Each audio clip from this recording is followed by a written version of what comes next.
sobat sekalian, selamat datang di channel ini. Sebelumnya kita sudah merangkum alur cerita Jujutsu Kaisen Gojo Past Arc, yang dimana terakhir kita bahas dari chapter 65 hingga chapter 68. Nah, di konten kali ini akan kita lanjutkan rangkuman alur cerita Gojo Past Arc.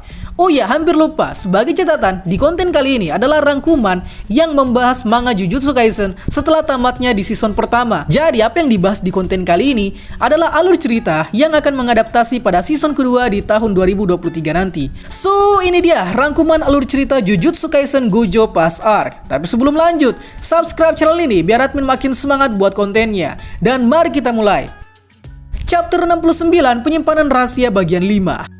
Kisah dimulai dengan Gojo yang berhasil menemukan Riko Amanai di dalam gereja, di mana bukannya langsung mengamankan Riko, Gojo malah terpesona sama cewek-cewek yang ada di dalam gereja. Buset, nih orang centil banget. Selanjutnya, Gojo mengamankan Riko sebab kini penyihir yang mengincar kepala Riko sudah mulai bermunculan. Di luar gereja, si penyihir bertopeng ini langsung dihadapi oleh Kuroi yang akhirnya pertarungan pun tak dapat dihindari. Tapi Kuroi menang pada kali ini. Namun sialnya, yang dihadapi Kuroi adalah kloningan si penyihir bertopeng yang satu ini. Kuroi lalu didatangi oleh Geto yang langsung melaporkan pula ke Gojo bahwa penyihir bertopeng yang dihadapi oleh Kuroi nampaknya bukan pemakai Shikigami. Tak lama setelahnya, di lokasi yang berbeda, ada Gojo dan Riko yang sedang tersudut oleh 5 orang penyihir bertopeng, di mana 5 orang penyihir ini memiliki kekuatan untuk mengkloning diri mereka sendiri. Kemudian tak butuh waktu lama, 2 kloningan si penyihir bertopeng langsung dibuat ambruk oleh Gojo. Mengetahui bahwa 2 kloningannya sudah tumbang, 2 kloningan lain mencoba menghancurkan Gojo dari jarak dekat. Namun siapa sangka mereka langsung berhenti disebabkan oleh kutukan penghalang Infinity yang Gojo miliki. Lalu tentu saja 2 kloningan ini sekali lagi dapat dibuat tumbang oleh Gojo. Mengetahui bahwa serangan Gojo sangat sulit ditembus, si penyihir bertopeng lantas menanyakan bagaimana bisa Gojo tahu mengenai teknik kloningan yang dia miliki. Gojo lalu membalas dengan berkata bahwa dia memiliki teknik enam mata yang fungsinya dapat menjawab teknik kutukan lawannya dengan mudah. Singkatnya, Gojo kemudian menarik si penyihir bertopeng untuk segera menyelesaikan pertarungan, di mana Gojo langsung mengaktifkan jurus pembalik teknik kutukan dengan serangan Red Glow. Tapi sialnya, jurus tersebut tak jadi aktif dan langsung diimprovisasi dengan Gojo yang menonjok si penyihir bertopeng ini. Anjir, di saat-saat genting kayak gini dia masih bercanda cuy. Setelahnya, Riko kemudian mendapatkan kabar bahwa Kuroi kini telah diculik. Chapter 70, Penyimpanan Rahasia bagian 6. Geto yang tadi bersama Kuroi kini sampai ke tempat Gojo, di mana dia melaporkan bahwa dia lengah hingga tak sadar kalau Kuroi telah hilang. Ternyata hal ini dimanfaatkan oleh pihak musuh untuk digunakan sebagai pertukaran. Jika ingin menyelamatkan Kuroi, maka Riko harus diserahkan, dan kalau mereka malah membunuh Riko, maka si penculik akan membunuh Kuroi pula. Lantas, untuk menyelamatkan Kuroi, Gojo dan Geto berencana untuk bertemu dengan penculik dan membawa Riko ke SMA Jujutsu. Namun Riko tak setuju dan kini memaksa untuk ikut bersama dengan Gojo dan Geto. Alasan dari Riko maksa mau ikut tidak lain karena dia meminta agar bisa berpamitan dengan Kuroi sebelum penyatuannya bersama Master Tengen. Pada akhirnya mereka pun mengajak Riko dalam misi penyelamatan Kuroi. Tapi misi tersebut kini berubah rencana menjadi rencana liburan ke Okinawa. Nah, penjelasannya begini coy. Pada hari pertama Kuroi diculik dan si penculik meminta tempat pertemuan di Okinawa. Kemudian di hari kedua, Gojo, Geto, serta Riko akhirnya tiba di Okinawa. Dan ringkasnya mereka bertemu si penculik yang ternyata dari grup bintang religius. Kemudian mereka ngide buat liburan dulu di pantai Okinawa dan akhirnya tiba ke Jepang untuk berlindung ke SMA Jujutsu Tokyo. Lalu di hari ketiga, Riko Amanai kini telah berhenti menjadi buronan dengan harga 30 juta yen dan misi pengawalan pun selesai. Geto lalu mencurigai satu hal, mengapa si penculik memilih Okinawa sebagai lokasi pertemuan dan bukan di tempat terpencil yang tak memiliki infrastruktur. Lantas hal ini pun diduga adalah untuk menunda proses penyatuan antara Riko dan Master Tengen. Kuroi juga mencurigai bahwa mungkin saja saat ini para penculik lainnya sudah menunggu mereka di bandara. Namun hal ini ternyata sudah diantisipasi dengan mendatangkan 2 murid Jujutsu Tokyo, yakni Yu Haibara dan Kento Nanami. Di sini Nanami masih kelas 1 cuy. Tugas mereka di sini adalah untuk mengawasi hal-hal buruk yang akan terjadi selama Gojo di Okinawa, sebab mereka mengira seniornya yang satu ini sedang bertaruh nyawa. Padahal faktanya Gojo sedang main-main di pantai. Bener-bener nih orang bawel banget anjir. Singkat cerita, Geto memperingatkan mereka bahwa saat ini sudah waktunya untuk penyatuan. Tapi Riko meminta untuk sehari lagi agar mereka liburan sebelum penyatuan dengan Master Tengen terjadi. Di mana selama liburan sehari inilah Riko menikmati jam demi jam sisa hidupnya sebelum berakhir.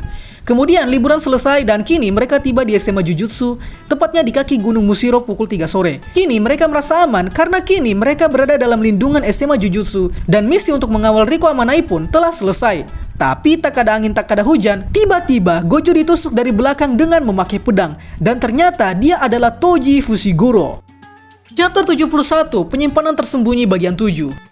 Selagi menusuk Gojo, Toji langsung flashback ke beberapa tahun yang lalu mengenai pengalamannya saat melihat bocah yang memiliki teknik endam mata, di mana bocah itu adalah Gojo sendiri dan dia adalah orang yang pertama kali menyadari keberadaan Toji saat berdiri di belakangnya. Kembali ke penusukan Gojo, kini Toji berhasil membuat Gojo kelelahan akibat serangan dari beberapa penyihir sebelumnya. Tak lama setelah itu, pertarungan pun pecah dengan Geto yang menyerang Toji dengan Shikigami-nya dan akhirnya berhasil menelan Toji. Di sisi lain, Gojo ternyata tidak mengalami cedera parah karena ya dirinya super kuat cuy.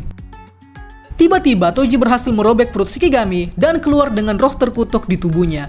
Buset, badas banget. Di sini Gojo lalu memberitahu Toji bahwa percuma saja dia memburu Riko Amanai sebab kini harga buruannya sudah menghilang. Tapi Gojo tak tahu bahwa Toji lah yang menghapus harga buruan tersebut yang gunanya sebagai ilusi untuk mengecoh Gojo bahwa kini misinya telah selesai. Tak banyak basa-basi, Gojo kemudian muncul di belakang Toji dan berniat mengaktifkan Jujutsu Kijunten Ao. Namun Toji langsung bergeser ke tempat lain dengan cepat.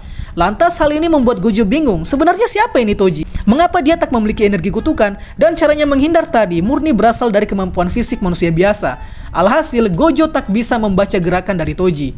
Singkat cerita, pertarungan Gojo versus Toji akhirnya tak dapat dihindari. Pertarungan mereka berdua sama-sama sengit coy. Di mana Gojo yang tak dapat mendeteksi pergerakan Toji langsung saja menyerang dengan serangan Azure Glow secara membabi buta, sehingga akhirnya membuat lingkungan sekitar jadi hancur berantakan. Dari jauh, kemudian banyak bermunculan Flyhead yang menyerang Gojo, di mana lalat-lalat tersebut berasal dari roh terkutuk yang ada di tubuh Toji. Di saat seperti inilah, Toji memanfaatkan keuntungannya dan berhasil menggorok leher Tojo dengan senjata tombak suga terbalik yang memiliki fungsi untuk memaksa teknik kutukan untuk berhenti. Chapter 72, Penyimpanan Rahasia bagian 8. Melanjutkan pertarungan tadi, bukan hanya digorok, kini Gojo ditikam secara brutal dan tak lupa kepalanya juga tak luput ditikam, sehingga akhirnya membuat Gojo tewas. BTW jangan shock dulu. Beralih ke Geto, Riko, dan Kuroi, kini mereka telah sampai di katakom dasar SMA Jujutsu, di mana tempat ini adalah koridor bintang tempat penyatuan akan dilakukan. Sebelum Kuroi dan Riko Amanai berpisah, mereka kemudian saling berpamitan dengan ya cukup sedih sih. Kalau diadaptasi ke anime pasti bakal lebih kerasa sedihnya. Setelah itu, Riko diantar oleh Geto ke fasilitas kediaman Master Tengen, tepatnya aula utama katakom bintang, di mana terdapat pohon besar yang disakralkan negara di tengah-tengah aula tersebut. Geto lalu menjelaskan cara Riko masuk ke tempat Master Tengen, di mana dia akan melewati beberapa barrier dan akan diizinkan masuk oleh Master Tengen untuk melakukan ritual penggabungan. Tapi Riko di sini bisa memilih opsi lain, di mana dia bisa kembali dan pulang bersama Kuroi. Maksudnya di sini tidak menyatu bersama Master Tengen. Riko tentunya kaget, namun Geto menjelaskan bahwa misi mereka adalah untuk menghapus Riko setelah penggabungan terjadi, dan hal ini tidak terlalu disukai pula oleh guru mereka, yakni Masamichi Yaga. Tapi jauh sebelum misi itu dilakukan, mereka sudah berkomitmen bahwa jika saja Riko Amanai menolak untuk menyatu, maka mereka akan membatalkan penggabungan tersebut, dengan resiko di mana mereka harus melawan Master Tengen nantinya. Geto kemudian menanyakan kembali ke Riko, apa kira-kira opsi yang akan Riko pilih? Apakah bergabung atau membatalkan penyatuan tersebut? Riko tentu saja menjawab bahwa keinginannya adalah untuk hidup dan melihat keindahan dunia lebih jauh lagi. Mendengar pilihan Riko, Geto tentunya senang dan mengajak Riko untuk keluar dari tempat tersebut. Tapi tiba-tiba Riko mati tertembak oleh peluru dari Toji. Dan ya, mati beneran coy. Geto tentunya syok berat dan kini bersiap baku hantam dengan Toji, di mana Geto kini mengeluarkan Shikigami terkuatnya untuk menghadapi Toji yang katanya berhasil membunuh Gojo. Dan chapter 72 pun selesai. Jika kalian merasa sedih setelah menyimak rangkumannya, berarti kalian benar-benar menyimak sampai dalam. Tapi sebaiknya kalian baca manganya pula, karena feel-nya tentu saja akan berbeda. So, masih ada 7 chapter lagi sebelum arc ini selesai. Jadi tungguin coy. Itulah pembahasan kita pada kali ini. Sangka apabila ada yang kurang, request juga di kolom komentar untuk pembahasan selanjutnya. Dan akhir kata, see you next time.